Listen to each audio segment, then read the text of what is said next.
बिस्मिल्लाहिर्रहमानिर्रहीम। आज हम बात करेंगे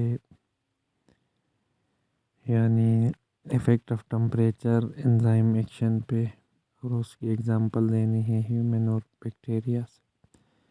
तो सबसे पहले आप याद रखिएगा कि जो रेट ऑफ एंजाइमेटिक रिएक्शन उसको मेजर किया जाता है कि कितना सबस्ट्रेट अमाउंट में चेंज हुआ है या कितने प्रोडक्ट फॉर्म हुए हैं उस टाइम। और एक्सटर्नल जो कंडीशंस अफेक्ट करते हैं रेट ऑफ रिएक्शन को, वो 4 हैं। एक तो टेम्परेचर है, पीएच है, सबस्ट्रेट की कंसंट्रेशन और एंजाइम कंसंट्रेशन। तो पहले टेम्परेचर के बारे में देखते हैं। तो यहाँ आप याद रखिएगा, ये जो हीटिंग की वजह से मॉलिक्यूल्स की मोशन इंक्रीज़ होती है, और यहाँ सबस्ट्रेट और एंजाइम जो है ना क्विकली यहाँ पे मूव होंगे और रिएक्शन इंक्रीज़ होगा। और टेम्परेचर की वजह से रेट ऑफ रिएक्शन इंक्रीज़ होता है। और अगर हम 10 डिग्री सेंटीग्रेड टेम्परेचर बढ़ा दें तो ये डबल कर देता है रेट ऑफ रिएक्शन को एक सर्टेन लिमिट तक।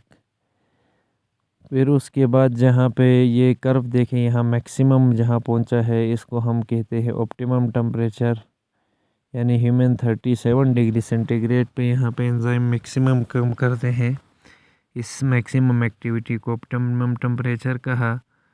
और ये इंक्रीज़ होता है इस लेवल तक, फिर ये डिक्रीज़ होता है रेट ऑफ रिएक्शन, क्योंकि यहाँ पे क्या होता है कि जो सेकेंडरी और टर्शरी स्ट्रक्चर है एंजाइम का वो डिसरप्ट होता है, और इसको डीनेचुरेशन कहते हैं। जब इसकी शेप चेंज हो जाए तो एंजाइम की जो एक्टिव साइट ग्रेजुअली लॉस हो जाती है, और वो टेम्परेचर जिस पे डीनेचुरेशन काज हो वो मैक्सिमम टेम्परेचर कहलाता है। और जो बाउंड हैं यहाँ पे सेंसिटिव होते हैं टेम्परेचर के लिए, और ऑप्टिमम टेम्परेचर 37 से 38 होता है ह्यूमन में। लेकिन बैक्टीरिया जो हॉट स्प्रिंग्स में होते हैं उनका ऑप्टिमम टेम्परेचर 70 डिग्री सेंटीग्रेड है।